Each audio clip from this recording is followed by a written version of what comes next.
Olá, muito boa noite. O meu nome é Luciana Antunes. E o meu é Angélica Pinto. Bem-vindos ao Luso-Americano Magazine. Aqui tem acesso a toda a informação pertinente para as nossas comunidades, a nossa gente, a atualidade. E é tudo concebido especialmente para si. Ajude-nos a crescer, coloque um like, siga as nossas páginas nas redes sociais, faça download do nosso aplicativo, seja parte do nosso crescimento com apoio a uma informação credível e ao momento. Este programa tem o patrocínio Hotel Praia Sol, Luís Firmino Insurance, Jornal Luso Americano, Go Kart Service, MCM Clinic, Coimbra Restaurant, Top Burger.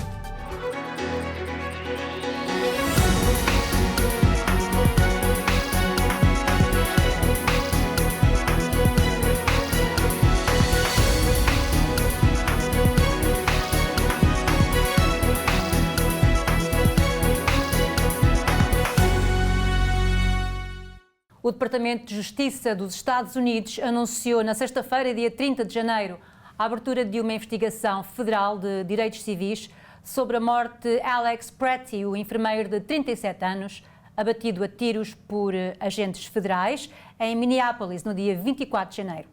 A investigação, liderada pelo FBI, com o apoio da Divisão de Direitos Civis do Departamento de Justiça, pretende apurar se houve violação dos direitos civis no uso da força pelos agentes, após preocupações crescentes, incluindo entre aliados republicanos no Congresso, sobre a forma como o caso foi tratado.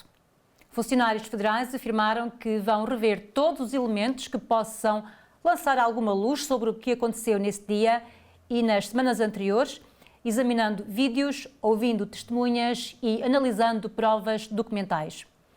A morte de Pretty aconteceu durante uma operação de imigração em Minneapolis e provocou forte reação nacional, com pedidos de responsabilização e protestos em várias cidades.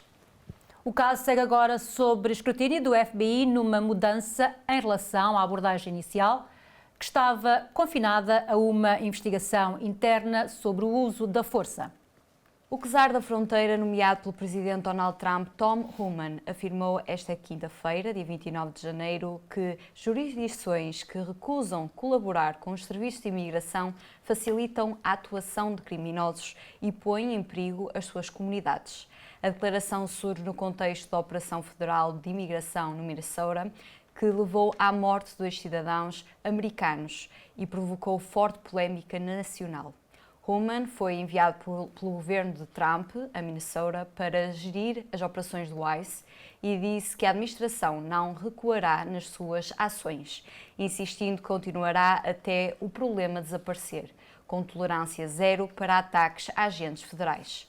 O responsável destacou ainda que a redução do número de agentes federais no terreno está condicionada à cooperação das autoridades estaduais e locais e à capacidade de aceder a imigrantes detidos em prisões e cadeias, algo que, segundo Homan, permitiria operações mais eficazes e direcionadas.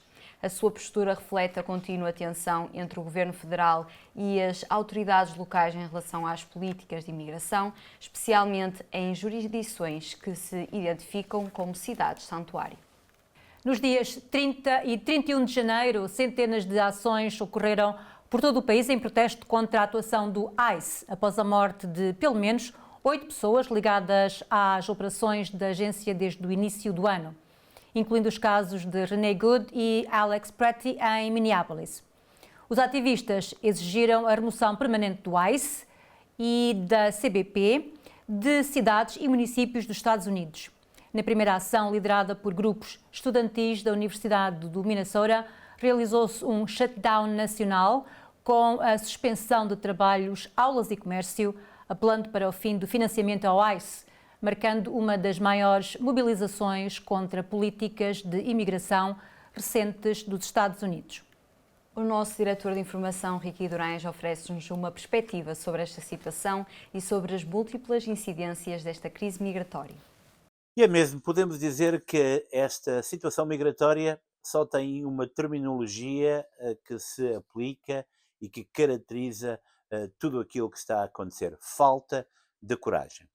A crise migratória é real, Os Estados Unidos é um país que é diferente, é um país que necessita de imigrantes, é um país que na sua origem sempre teve os imigrantes presentes, e aquilo que está a acontecer, muito devido ao trabalho mal feito que está a ser feito pela comunicação social, entrou numa fase onde a polarização é tema central e leva ao descrédito das autoridades, leva ao descrédito dos valores e, acima de tudo, leva também ao descrédito de uma comunicação social que tem que ter um papel relevante, e esse papel tem que passar sempre por informar corretamente.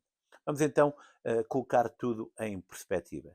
Se, por um lado, a ação do ICE em cidades como Minneapolis é condenável, é lamentável que haja 3.000 agentes numa cidade que tem 600 polícias. Eu continuo a dizer isto. Quer isto dizer que ou todas as pessoas são criminosas, ou então há um target específico para ir contra as pessoas dessa cidade. E isso aí é culpa das autoridades federais. Porquê? Porque escolheram Minneapolis para ser o bode expiatório. E não pode ser assim, se bem que há muitos problemas na cidade que têm que ser balanceados. Por outro lado, foi aí também que as pessoas optaram por protestar em larga escala. Mas os protestos devem ser isso mesmo, protestos pacíficos. A partir do momento em que os protestos entram numa toada ofensiva e de violência, deixam de ter razão de ser e têm que ser tratados de forma diferente. Eu uso esta analogia porque aquilo que aconteceu com os vídeos que foram tornados públicos sobre a morte de Fritz, a segunda pessoa que morreu às mãos do ICE em Minneapolis, são bastante elucidativos. O vídeo que levou à sua morte foi mau demais para ser realidade. Os agentes do ICE agiram completamente de forma errónea, e isso não é uma forma de expressar aquilo que é a autoridade. Porquê? Porque a pessoa até poderia ter uma arma, mas a forma como 7 ou 8 agentes lhe caíram em cima, a forma como foram disparados tiros sem haver uma arma, uma legítima defesa, é inconcebível e é inaceitável. Do mesmo modo que é inaceitável o vídeo que foi tornado público de dias antes da fatídica morte, onde aquela pessoa a protestar cuspiu nas pessoas, tratou mal as pessoas, partiu, danou propriedade federal, porque um carro que está a ser conduzido por um agente da polícia é uma propriedade que pertence a esse departamento. Por isso mesmo, a polarização tomou conta e deixou de ser uma crise migratória para ser uma crise de valores que está personificada em ser a favor ou contra Donald Trump. E depois tem um componente que também, lamentavelmente, só está a piorar a situação, que é a comunicação social, que não sabe ser imparcial. Nós não vimos nenhum relato da comunicação social a falar que os agentes do ICE estão errados, mas as pessoas também estão erradas a protestar violentamente. E quando isso acontece, quer dizer que a comunicação social está também polarizada. Quer seja a CNN, quer seja a Fox, quer seja qualquer outro canal, porque os extremos tocam-se. E é aí que a minha mensagem tem que ser relevante. Porquê? Porque está na hora de as pessoas nos Estados Unidos exigirem da administração uma reforma migratória. E aí vamos ver quem é que realmente quer essa reforma migratória. Porquê? Porque eu acredito que nem republicanos, nem democratas, no fundo, querem uma solução para um possível problema. E aí está o grande problema dos Estados Unidos, é que as políticas valem mais do que aquilo que as pessoas realmente querem e do que aquilo que os norte-americanos realmente aspiram. O Departamento de Justiça dos Estados Unidos anunciou na sexta-feira, dia 30, a divulgação de mais 3 milhões de páginas, 180 mil imagens e 2 mil vídeos relacionados com o chamado ficheiro Epstein. Os documentos referem-se às investigações sobre Jeffrey Epstein, que morreu em 2019, enquanto aguardava julgamento por abuso sexual de menores, e à sua ex-parceira Ghislaine Maxwell, já condenada por cumplicidade nos crimes. A divulgação foi feita ao abrigo da Lei de Transparência dos Ficheiros Epstein, criada para garantir acesso público aos arquivos do caso, atrasada devido ao enorme volume de material revisado por centenas de advogados. O Procurador-Geral Adjunto Todd Blanche destacou que esta liberação marca a conclusão de um processo minucioso para assegurar a transparência e o cumprimento da lei. Voltaremos dentro de um minuto com o destaque para as nossas comunidades. O jornal luso-americano, fundado em 1928, é há quase um século o elo de ligação da comunidade portuguesa nos Estados Unidos. Da edição impressa ao site online, continua a ser uma referência de informação e credibilidade. E agora dá um novo passo. Chega o Luso-Americano TV, uma plataforma moderna com conteúdos exclusivos e programação dedicada à nossa diáspora. Disponível na aplicação WNN Luso-Americano TV no Roku, Apple TV e em dispositivos Android. Luso-Americano, a informar, unir e valorizar os portugueses no mundo.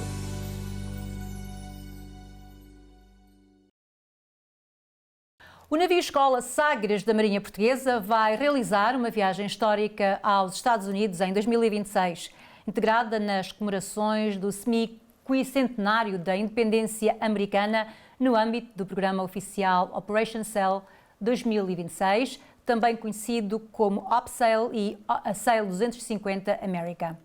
A grande parada de navios ao longo da costa atlântica incluirá os portos de Nova York, Boston e Norfolk, cidades onde o navio Sagres estará atracado, embora o evento envolva ainda Baltimore, Nova Orleans e outras escalas internacionais. Durante estas paragens, milhares de visitantes deverão ter oportunidade de visitar o navio, seguindo a tradição das edições anteriores do OPSAIL, que incluíram navios históricos, demonstrações militares e atividades educativas.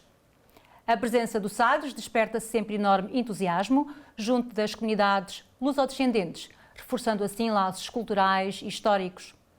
Recorde-se que a primeira visita do navio aos Estados Unidos ocorreu em 1976, no bicentenário americano, regressando depois em 2000, 2010 e 2015. Decorreu no passado sábado em Newark o Concerto de Ano Novo, uma iniciativa do Consulado de Portugal em Newark, em parceria com o Sport Clube Português, que trouxe ao público um momento cultural de grande destaque. Em estreia inédita na cidade, o pianista Nuno Marques apresentou o espetáculo Fados para Piano, uma proposta singular que funda a alma do fado com a linguagem do piano clássico, proporcionando uma experiência única da música portuguesa. O Consulado de Portugal em Newark organizou mais uma vez o seu concerto de Ano Novo, realizado no Salão Nobre do Sport Club Português, reunindo vários membros da comunidade portuguesa. Esta é a quarta edição do já tradicional, Concerto de Ano Novo, que é organizado pelo Consulado-Geral de Portugal em Newark, em parceria sempre com o Sport Club Português, para usufruir desta sala magnífica e com o apoio do Instituto Camões. E uma das traves mestras do programa de atividades culturais do Consulado é precisamente o enaltecimento do talento, que há imenso na nossa diáspora. E por isso, essa é a razão de ser do artista convidado do concerto de hoje ser o Nuno Marques, um pianista aclamadíssimo, é diretor artístico do piano do Porto Piano Fest em Portugal e tem atuado nas mais diversas e mais conhecidas salas de concertos espalhadas pelo mundo. Portanto, é um aclamado, é um reconhecido, talentoso artista internacional. Sim, portanto, este é o terceiro ano que temos esta colaboração com o Consulado, uma maneira da comunidade celebrar o princípio de mais um ano, numa casa portuguesa. É a primeira vez que tiramos o nosso piano todos os anos. Este é o primeiro evento, um evento de qualidade, um evento que junta a comunidade toda. Portanto, este evento tem muito significado, não só para nós aqui no Sport Português, mas também para toda a comunidade, que nos força-nos todos a estar juntos, começar o ano. Vemos muitas vezes neste evento caras que que nem sempre temos essa oportunidade. Portanto, é muito bom, um evento de muita qualidade é sempre uma excelente experiência aqui para nós trabalhar com o consulado e com a sua equipa, e que produzem sempre um evento de muitíssima qualidade. Este ano, o artista convidado foi o renomado pianista Nuno Marques, que regressa a uma das salas mais emblemáticas para um dos mais reconhecidos músicos portugueses nos Estados Unidos. É realmente um prazer regressar. Eu tinha já feito um dos concertos de Ano Novo já há algum tempo e é com muita alegria que regresso. Vou apresentar um programa exclusivamente de música portuguesa, um programa com fados para piano, fados que foram escritos originalmente para piano, nem sequer são arranjos, são fados do início do século XX. É um tesouro da música portuguesa que tem sido redescoberto e que eu estou a trabalhar nele e a apresentá-lo em vários sítios, e é realmente um prazer poder apresentá-lo aqui à comunidade portuguesa. Para o consulado, este concerto foi também uma forma de oferecer um espetáculo único numa sala emblemática e de reforçar a excelência das celebrações dos 250 anos dos Estados Unidos. O talento imenso que há na nossa diáspora é muito diverso, e muitas vezes as pessoas não se dão conta disso mesmo, mas temos um grande talento, diversificado, de excelente qualidade, e por que não usufruir desse talento, aproveitar esse talento, divulgar, promover, usar esse talento, beneficiar desse talento ao fim e ao cabo, e portanto expor a comunidade portuguesa a esse talento, a pessoas que são um sucesso internacional, que muitas vezes são menos conhecidas por entre a comunidade portuguesa, mas que são muito talentosas, muito conhecidas, e portanto vale a pena promover, vale a pena divulgar esse talento.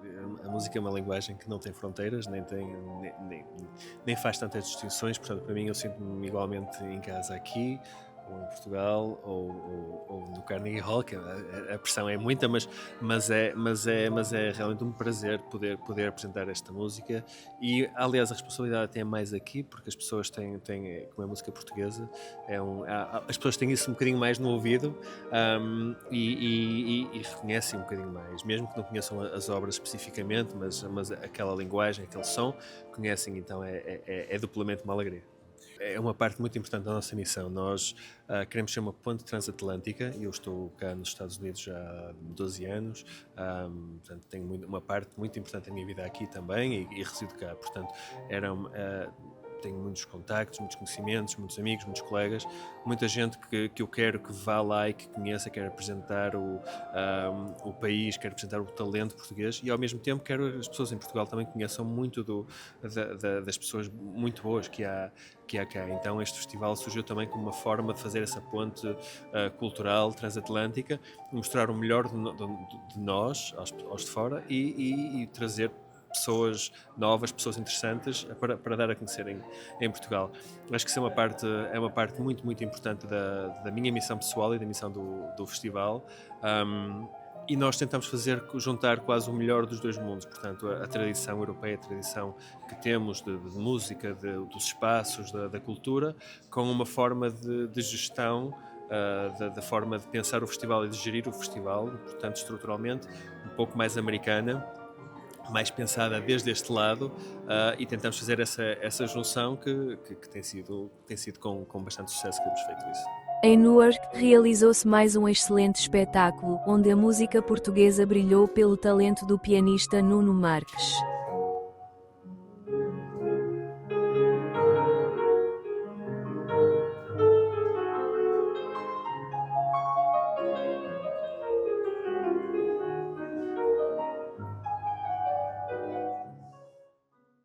Em Newark, o rancho folclórico da Casa dos Arcos comemorou no passado sábado o seu 16º aniversário, numa noite de celebração que reuniu a comunidade portuguesa no Sport Clube Português. Apesar do frio intenso no exterior, o salão nobre da coletividade esteve completamente cheio, com cerca de 330 pessoas, num ambiente marcado pela animação, pelo convívio e pelo orgulho nas tradições. O programa incluiu Cantares ao Desafio, diversas atuações musicais e teve como ponto alto a apresentação do rancho aniversariante, que recebeu fortes aplausos do público presente. A noite ficou ainda assinalada pela participação de várias associações e grupos folclóricos da região, num momento de afirmação da cultura portuguesa e de reforços dos laços comunitários junto da comunidade imigrante. Em Kearney, apesar da forte tempestade de neve, a Associação Cultural Portuguesa manteve viva a tradição, preparando 348 alheiras caseiras servidas no almoço deste sábado. O evento decorreu num ambiente de voluntariado e convívio, reunindo associados e membros da comunidade luso-americana em torno da gastronomia portuguesa. A iniciativa reforça o papel da Associação na preservação das tradições culturais e culinárias, mantendo os laços entre a comunidade e as suas raízes portuguesas, mesmo em condições meteorológicas adversas. E vamos para novo intervalo para compromissos comerciais, mas regressamos já de seguida com informação comunitária. A FLAD lançou a 5ª edição dos Legislative Internships, destinado a jovens luso-americanos. Esta iniciativa está aberta a cidadãos norte-americanos de ascendência portuguesa com idade entre os 18 e os 25 anos. Serão selecionados até 8 candidatos para um estágio com uma duração de 10 a 12 semanas. Todos os estagiários receberão uma bolsa para este período de trabalho. As candidaturas estão abertas até 1 de março. Gabinetes a que os candidatos se podem candidatar: Congressista David Valadão, Congressista Jim Costa, Congressista Lori Loureiro Trump, Congressista Sam Liccardo, Senador Estadual Jacques Martins, Senadora Estadual Jéssica de la Cruz, Senador Estadual Michael Rodrigues. As candidaturas estão abertas até 1 de março. Esta é mais uma iniciativa FLAD. A Cônsul-Geral de Portugal, Luísa Paz Loe, realizou uma visita institucional ao Consulado Honorário em Naugatuck, Waterbury, no estado de Connecticut, onde reuniu com a respectiva equipa, integrada no Consulado-Geral de Portugal em Nova Iorque. A visita contou ainda com a presença do técnico José Carlos Pinheiro e da estagiária Rita Brito. O Consulado Honorário de Naugatuck, Waterbury desempenha um papel fundamental ao prestar, por delegação de competências de Nova Iorque, a maioria dos serviços consulares, respondendo às necessidades da numerosa comunidade portuguesa residente em Connecticut. No âmbito da deslocação, a comitiva visitou também o Clube União Portuguesa de Naugatuck, onde manteve um encontro com o presidente da instituição, Pedro da Silva, agradecendo a hospitalidade e destacando a importância do associativismo português no fortalecimento dos laços comunitários. O mayor de Mineola, Nova Iorque, Paulo Pereira, anunciou que irá recandidatar-se a mais um mandato à frente do executivo local. No âmbito da campanha está marcado um evento de angariação de fundos para o dia 19 de fevereiro, a realizar no restaurante Churrasqueira Bairrada, em Mineola. O encontro servirá também para apoiar as candidaturas de Janine Sartori e Jeffrey Clark a vereadores. As eleições autárquicas em Mineola estão previstas para o dia 18 de março, quando os moradores decidirão sobre os novos representantes do município. O New York Portuguese American Leadership Conference anunciou a realização do concurso Miss Luso-Americana 2026, uma iniciativa que visa valorizar a identidade cultural luso-americana e apoiar o percurso académico das participantes através da atribuição de bolsas de estudo. Destinado a jovens entre os 16 e os 30 anos, o concurso exige que cada candidata represente um clube ou organização ligada à comunidade portuguesa ou luso-americana. O objetivo é promover envolvimento cívico, cultural e comunitário, mantendo uma ligação significativa à organização representada, reforçando o espírito de pertença e autenticidade. Esta iniciativa integra os esforços contínuos da NYPAL para incentivar a liderança jovem, o orgulho cultural e o investimento na educação, fortalecendo os laços entre entidade, mérito académico e participação comunitária. Para mais informações, os interessados podem contactar Juliana pelo número de telefone 631 560 4786. A Palcas lançou mais uma edição do seu Programa Nacional de Bolsas de Estudo, destinado a apoiar estudantes luso-americanos no ensino superior. Cada bolsa tem o valor de $1000 e é atribuída com base no mérito académico a alunos de ascendência portuguesa que frequentem cursos de graduação ou pós-graduação nos Estados Unidos. Desde 2012, 71 estudantes já beneficiaram deste programa, entregue durante a Annual Leadership Awards Gala da organização. Para se candidatarem, os estudantes devem ser membros da Palcas e ter pelo menos 25% de ascendência portuguesa, frequentar o ensino superior em regime integral e apresentar um GPA mínimo de 3.0. A seleção considera o desempenho académico, o envolvimento comunitário e uma redação sobre a influência da herança portuguesa no percurso pessoal e profissional do candidato. A Sociedade Cultural Açoriana realizou a sua Assembleia Geral reunindo cerca de 50 sócios para encerrar os assuntos relativos ao ano anterior e proceder à tomada de posse da nova direção. Originalmente marcada para o domingo, dia 25, a cerimónia teve que ser antecipada para o dia 23 devido a um temporal previsto, mas isso não impediu a realização do evento. A sessão contou com a presença de Paul Coogan, presidente da Câmara Municipal de Fall River, que aceitou, mesmo com o aviso de última hora, presidir ao juramento da nova direção, reforçando os laços entre a comunidade açoriana e as autoridades locais. A nova direção assume assim funções, comprometida com a promoção da cultura açoriana e o fortalecimento da comunidade em Fall River. E vamos para mais um pequeno intervalo de 1 minuto, mas regressamos depois com mais notícias comunitárias de clubes e organizações da Nova Inglaterra. No coração de Newark está um pedaço autêntico de Portugal. Localizado na Market Street, o Coimbra Restaurante é o verdadeiro rei do leitão à bairrada. Preparado em tradicionais fornos de lenha.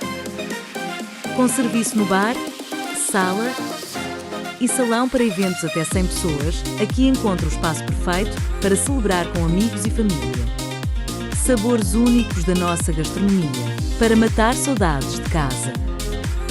Coimbra Restaurante, 637 a 641 Market Street, Newark. Portugal, sempre à mesa. Precisa de um táxi em Newark? A Go Car Service está aí para si. Desfrute de viagens a apenas $7 em todo o Aerombal. Basta baixar a aplicação para reservar de forma rápida. Serviço para o aeroporto, os nossos serviços fiáveis. Leve sempre a hora. Os nossos simpáticos motoristas falam 3 idiomas: inglês, espanhol e português.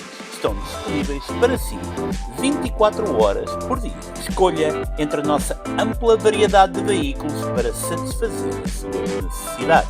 Go Car Service, sua viagem de confiança em Newark. O coordenador de ensino português nos Estados Unidos, João Caixinha, recebeu a distinção de oficial da Ordem da Instrução Pública das mãos do embaixador de Portugal nos Estados Unidos, Francisco Duarte Lopes, numa homenagem oficial concedida pelo Presidente da República. O jornalista Ricky Durães falou com João Caixinha, que destacou o reconhecimento como um justo tributo a mais de várias décadas de dedicação ao ensino e à promoção da língua e cultura portuguesa nos Estados Unidos. E para mim é uma grande honra e esta insígnia ou este agraciamento simboliza, no fundo, o reconhecimento do Estado português pelo meu percurso profissional, pela dedicação à causa do ensino e pela divulgação da língua portuguesa no estrangeiro, porque o meu percurso começou muito antes de vir para os Estados Unidos, sobretudo como professor em África, muitos anos, em vários países, sobretudo em Moçambique, no Zimbábue e na África do Sul, e depois mais tarde em alguns países da Europa, como por exemplo a Espanha e Andorra, onde também trabalhei com as comunidades portuguesas como professor, aqui já nos Estados Unidos como coordenador de ensino e também inicialmente como adjunto, e portanto este para mim simboliza também, no fundo, para além de ser uma grande honra e de ter um elevado sentido de responsabilidade para mim, porque significa que o Estado português também confia no meu trabalho e reconhece o meu trabalho, mas é sobretudo eu costumo dizer isto, que é um trabalho coletivo, não é o trabalho só de uma pessoa, não é? Embora também seja para reconhecer um pouco o meu percurso pessoal, profissional, ao longo de 30 anos de trabalho, mas na realidade aqui nos Estados Unidos o meu esforço, o meu trabalho não teria qualquer repercussão se não fosse feito em conjunto com milhares de pessoas. E essas, sobretudo, a comunidade sabe quem são, os meus adjuntos, portanto, o Dr. José Carlos Adão aí em Nova Iorque e Newark, o Dr. Eduardo Pinheiro na Califórnia, que são membros da minha equipa, e depois a comunidade em geral, seja a comunidade educativa, os líderes comunitários, a rede diplomática e consular, o Instituto de Camões, todas essas equipas, essas organizações profissionais, os clubes, as associações, onde nós temos escolas, temos programas culturais e uma série de iniciativas que o Instituto Camões também leva a cabo, também dos sucessivos presidentes do Instituto Camões e das equipas. Tudo isso é um conjunto, é um fator, portanto, é um grupo coletivo, ou no fundo é um reconhecimento coletivo, porque o meu sucesso é também fruto do trabalho desta comunidade, dos professores que ensinam a língua portuguesa, sobretudo nas comunidades, tanto as escolas comunitárias, como sabes, temos cerca de 50 escolas aqui no país, é uma grande responsabilidade. O meu colega José Adão, aí embaixo, na zona de Nova Iorque, Newark, tem um grande número de escolas, portanto é um trabalho muito intenso, é preciso supervisionar, acompanhar as escolas, tomar conta de uma série de processos como avaliação, certificação. Isso é um trabalho muito complicado e muito exaustivo, e é preciso realmente uma equipa para formar esse trabalho. Teve lugar no passado sábado, 25 de janeiro, na sede do Clube Desportivo Fayalense, na Cambridge Street, em Cambridge, a cerimónia comemorativa dos 54 anos de existência da instituição, atualmente presidida por Francisco Correia, no mandato de 2 anos. A celebração contou com a presença do cônsul de Portugal em Boston, Tiago Araújo, convidado de honra, que destacou o papel do clube como verdadeira sala de visitas da comunidade portuguesa. O diplomata anunciou ainda uma notícia que entusiasmou os presentes: a visita dos Tall Ships a Boston, no âmbito das comemorações dos 250 anos da independência dos Estados Unidos, incluindo o navio Escola Sagres, símbolo maior de Portugal no mundo. A cerimónia contou ainda com intervenções que enalteceram o percurso, a resiliência e o legado histórico do Clube Desportivo Fayalense, fundado em 1972 e hoje uma referência viva da comunidade portuguesa em Massachusetts. No domingo, dia 18 de janeiro, foram empossados os novos corpos diretivos do Clube Social Português em Pawtucket, Rhode Island. À frente da instituição, Rui Azevedo foi reeleito, continuando a liderar este pilar comunitário com 108 anos de história, fundado a 5 de outubro de 1918. O clube destaca-se na cidade, inclusive com a Portuguese Social Club Way, uma rua nomeada em homenagem no seu centenário. Presenças comunitárias, rancho folclórico e participação em eventos. O clube destaca-se na cidade, inclusive com a Portuguese Social Club Way, uma rua nomeada em sua homenagem no centenário.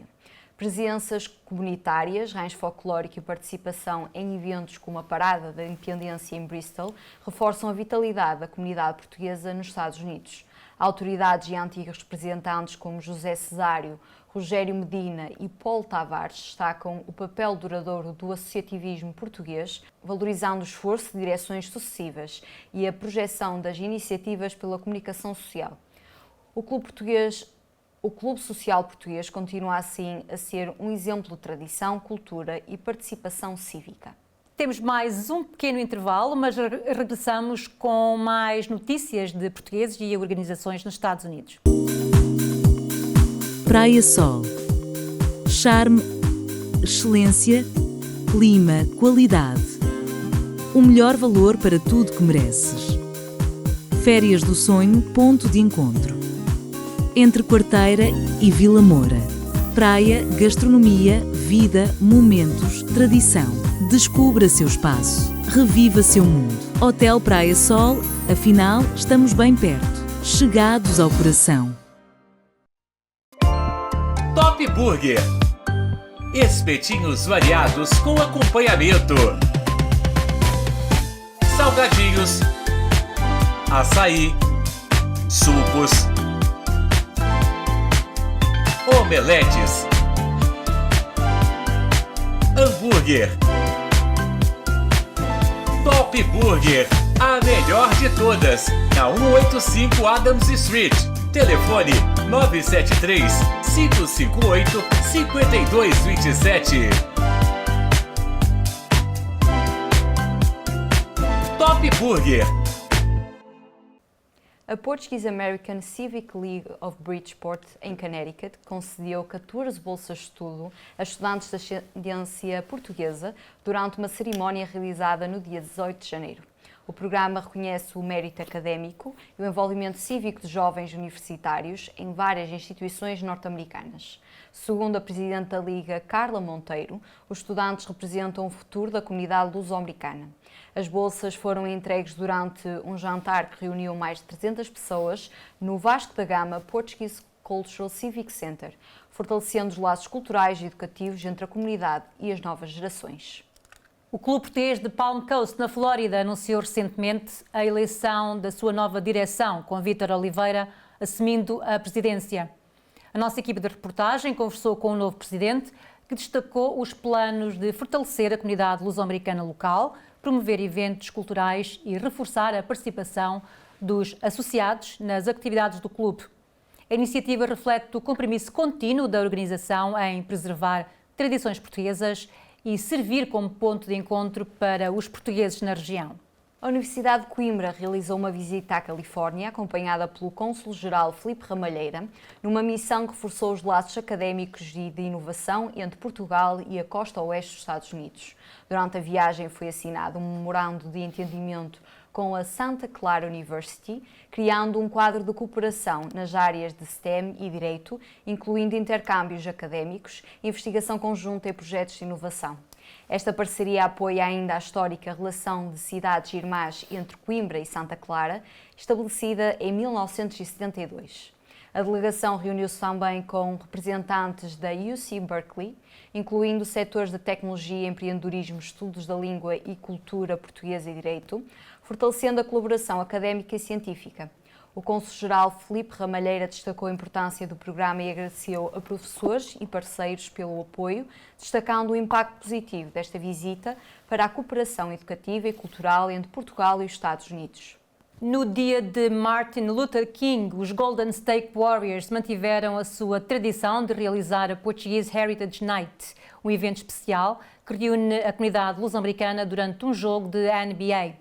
Este ano, a partida colocou os Warriors contra o Miami Heat num confronto que terminou com uma vitória confortável da equipa da casa.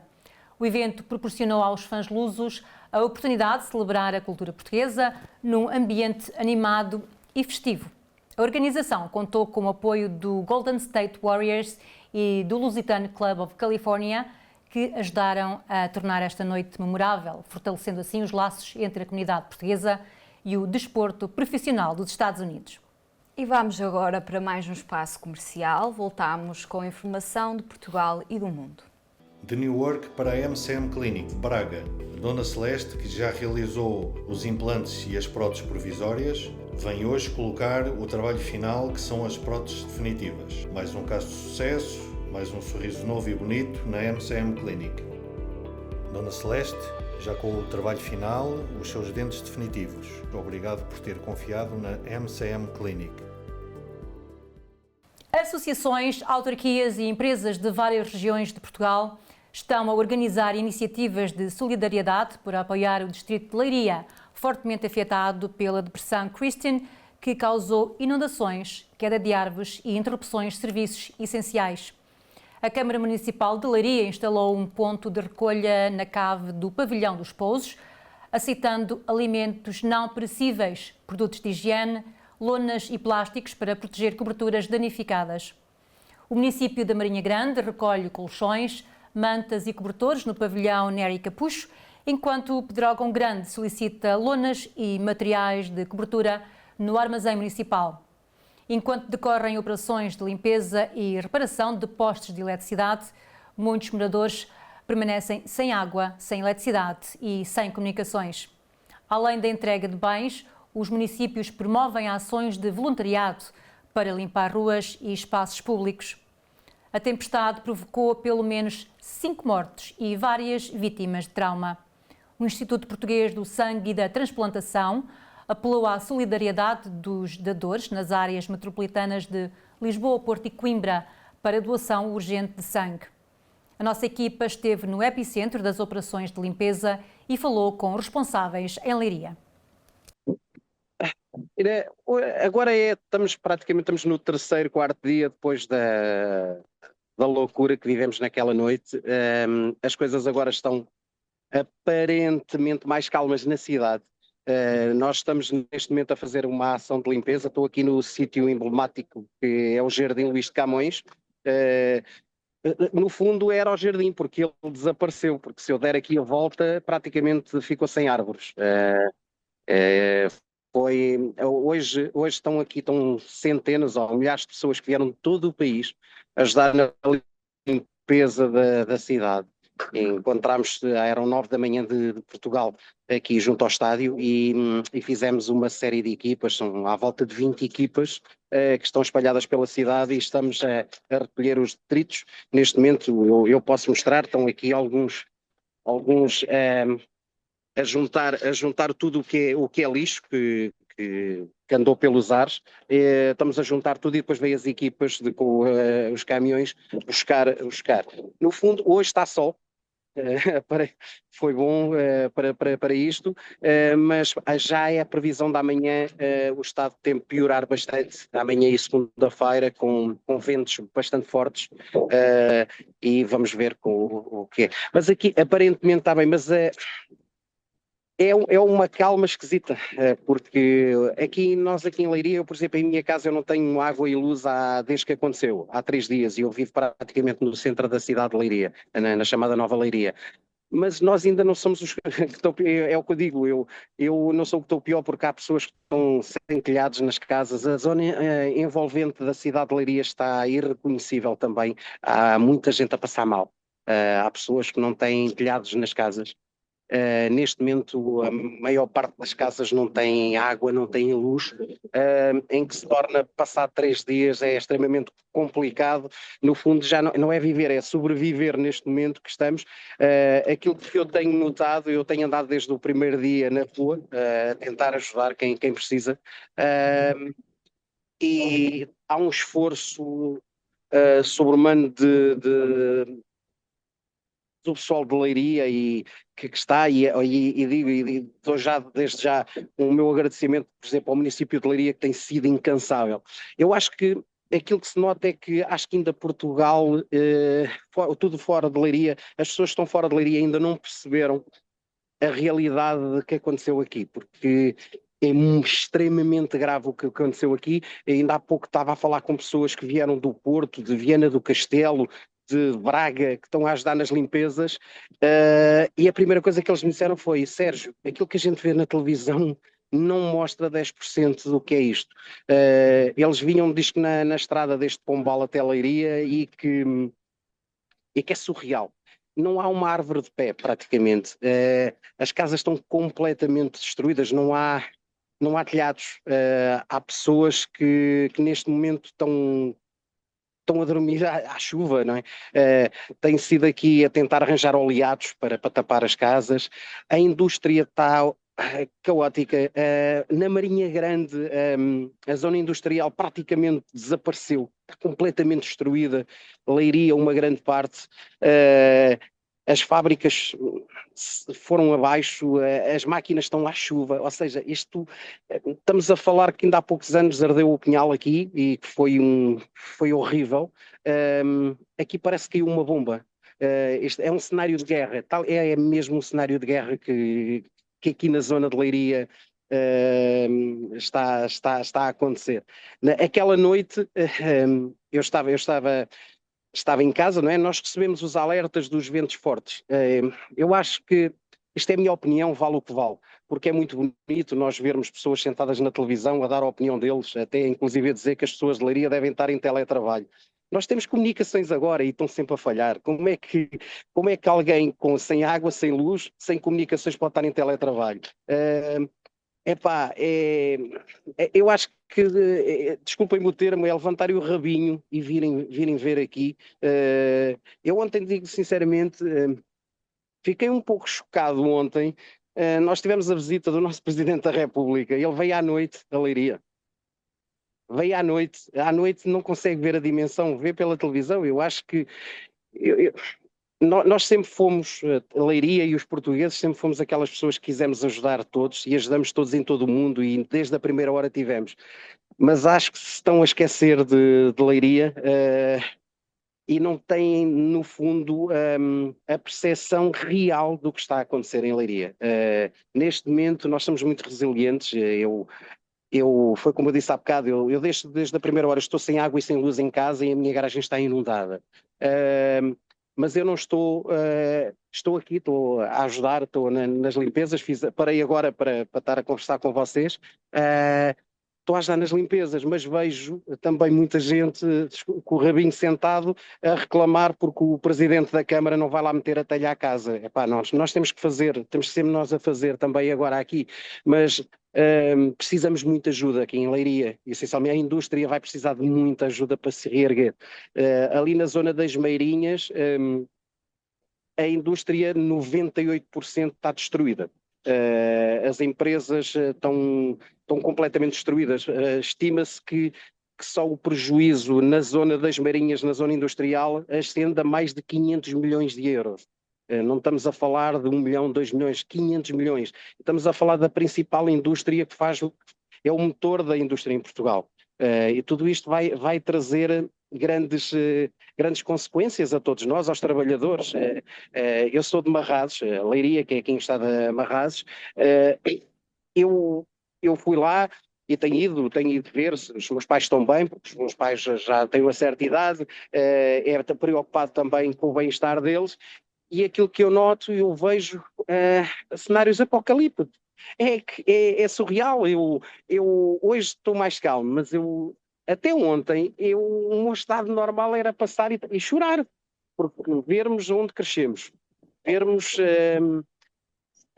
pessoas que tiveram uma vida de trabalho a construir uma casa, o que seja, os seus sonhos, e ver sonhos destruídos. Eu ver amigos meus com negócios com restaurantes, com bares, com esplanadas completamente destruídos, eu ver o esforço que eles fazem no dia a dia para conseguirem ter as coisas a trabalhar, terem os seus funcionários bem, e ver coisas, tudo é surreal, mas somos resilientes, somos portugueses, que é mesmo isso. A nossa equipa de reportagem conversou com o comandante dos bombeiros da Anadia, um dos concelhos mais fortemente afetados. Tem sido uns dias um pouco difíceis, mas cá estamos para conseguir ir respondendo, fazer por ir respondendo àquilo que vão sendo as necessidades apresentadas, as necessidades de resposta, e efetivamente fomos postos à prova e conseguimos, felizmente, responder àquilo que a Depressão Christine nos trouxe ao longo dos últimos 2 dias, as últimas 48 horas. Efetivamente, neste momento em Anadia, temos a situação praticamente controlada, poucas situações ainda carecem de alguma resolução. O core da situação foi mesmo ali entre as 5h30 da madrugada de dia 28, quarta-feira, e às cerca de 2, 3 da tarde, em que foi o grande fluxo de chamadas, o grande fluxo de pedidos de socorro, que nos levou a ter que garantir uma resposta bastante musculada. Chegámos a ter no terreno cerca de 40 operacionais, entre bombeiros e elementos do Serviço Municipal de Proteção Civil e elementos também dos serviços municipais da Anadia, apoiados por 11 veículos, mais 2 tratores florestais e ainda um caminhão-grua, um caminhão florestal que tivemos ao nosso serviço. À parte disto, tivemos ainda o contributo de algumas associações relacionadas à vigilância florestal e de algumas equipas de juntas de freguesia da nossa área territorial, do nosso concelho. No primeiro dia tivemos cerca de 200 ocorrências relacionadas só com quedas de árvores para a via pública, para cima de edificado e mesmo em alguns terrenos junto a redes viárias. Além disso, tivemos também muitas ocorrências, talvez 2 dezenas, relacionadas com sinalização de perigos, devido a quedas de estruturas, desprendimentos de chapas, de placas, de edifícios, de painéis publicitários e por aí fora. Felizmente sem vítimas a registar, o que é muito bom, tanto a ocorrência em tão pouco tempo, com uma força brutal que o vento descarregou em cima do nosso concelho, bem como de outros também, mas não haver feridos a registar é o nosso maior troféu. E é tempo agora para a atualidade internacional. O Irão anunciou nesta sexta-feira, dia 30, que está disposto a negociar com os Estados Unidos uma solução para o conflito em torno do seu programa nuclear, apesar da falta de boa vontade de Washington no passado, segundo Abbas Araghchi, chefe da diplomacia iraniana. Araghchi afirmou que Teherão não aceitará políticas impostas, mas está pronto para participar num processo diplomático justo e lógico, desde que sejam respeitados os interesses e preocupações legais do país. A declaração foi feita após conversações em Istambul com o ministro turco Hakan Fidan, que sublinhou a importância de retomar o diálogo para acalmar as tensões regionais e abrir caminho ao levantamento de sanções. O anúncio ocorre num contexto de grande tensão, após o presidente norte-americano Donald Trump ameaçar atacar o Irão devido à repressão de manifestações recentes que, segundo organizações de direitos humanos, provocaram mais de 6.000 mortos. Israel anunciou nesta sexta-feira que a fronteira de Rafah, a única entre a faixa de Gaza e o Egito, será reaberta neste domingo, dia 1 de fevereiro, após estar fechada desde maio de 2024. A passagem permitirá apenas a circulação limitada de pessoas, em conformidade com o acordo de cessar-fogo e sob supervisão da União Europeia. A medida foi condicionada à recuperação do último refém, Ran Gavili, cujo funeral marcou o início do processo de cura do conflito. A entrada e saída será pré-verificada por Israel e coordenada com o Egito, permitindo apenas o regresso de residentes que haviam saído durante o conflito. Apesar da reabertura, a fronteira não permitirá transporte de bens ou ajuda humanitária de forma regular, no momento em que Gaza, com cerca de 2 milhões de habitantes, continua a enfrentar necessidades urgentes de assistência. E vamos para mais uma breve pausa, mas regressamos com a tribuna jurídica e também com a primeira página do jornal Luso-Americano. Firmino Insurance. Descansa suas famílias e seus negócios com seguros pessoais e empresariais. Garantir a tranquilidade da sua família é o melhor negócio. Avaliação do tipo de seguro sem qualquer compromisso. Saiba qual a proteção mais adequada para cada tipo de risco. Firmino Insurance. Hoje, na Tribuna Jurídica, o Dr. Nelson Trezo irá explicar qual é o processo mais aceitável para que netos de cidadãos portugueses obtenham a cidadania portuguesa nos casos em que o progenitor já faleceu. Ora, cá estamos para mais uma edição da nossa Tribuna Jurídica. Desta vez há uma pergunta de um nosso telespectador que tem a ver com a seguinte situação. O telespectador é português, tinha um filho nascido nos Estados Unidos, americano, e que nunca tratou da aquisição da nacionalidade portuguesa. Entretanto, o filho faleceu, infelizmente, e tem netos. Pergunta como é que os netos poderão vir a adquirir a nacionalidade portuguesa. Ora bem, a lei da nacionalidade prevê a aquisição da nacionalidade portuguesa através de filhos de portugueses ou de netos de portugueses.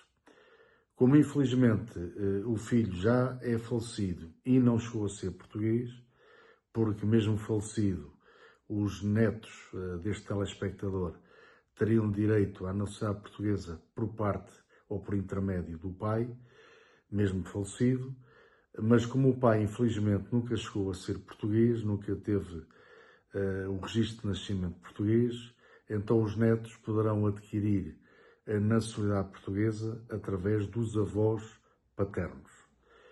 Para tanto, precisam de reunir um conjunto de documentos, desde logo a certidão americana devidamente traduzida e certificada e apostilada pelo Estado de onde o proponente nasceu, neste caso New Jersey, Massachusetts, Nova York, Califórnia, Flórida.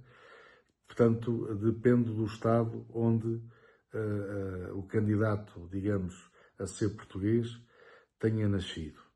É preciso também uma certidão de nascimento dos avós, ou basta um avô, portanto, a avó ou avô, para que isso possa ser possível. Pagar, acho que os miúdos já não são assim tão miúdos, segundo percebi, já são maiores de idade. Se não fossem maiores de idade, não havia qualquer emolumento a pagar, ou seja, o pedido de aquisição da nacionalidade portuguesa seria gratuito. Se forem maiores de idade, então há lugar ao pagamento de uma taxa de 175 euros.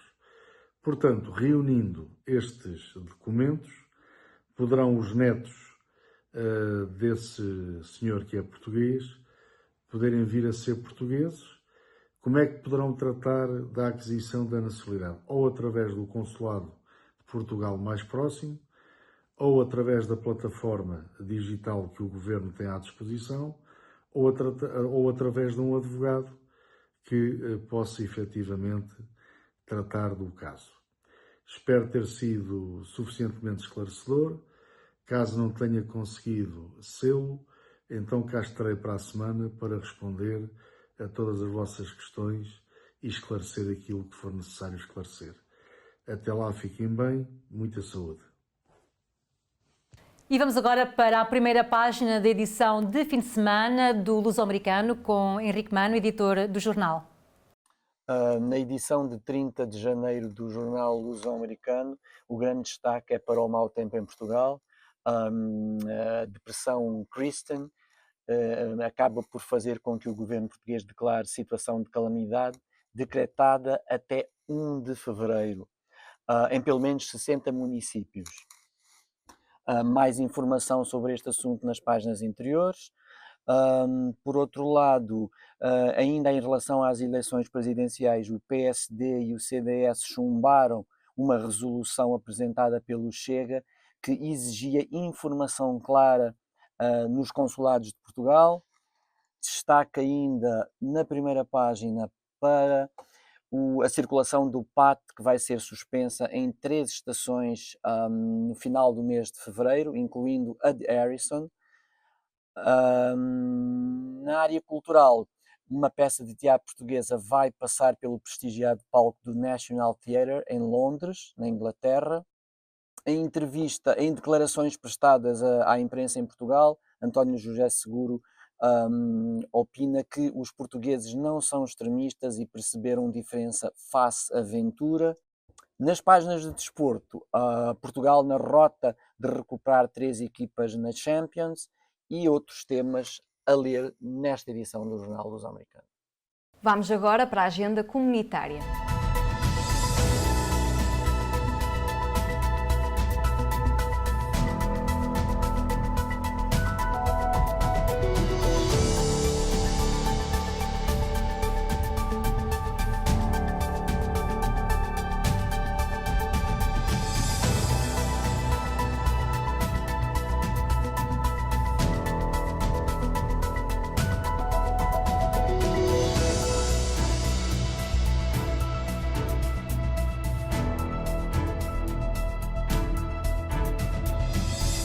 Quanto a nós, voltaremos para a semana com mais novidades. Esteja sempre na nossa companhia durante a semana com informação ao momento. Para nós é sempre um prazer estar na vossa companhia.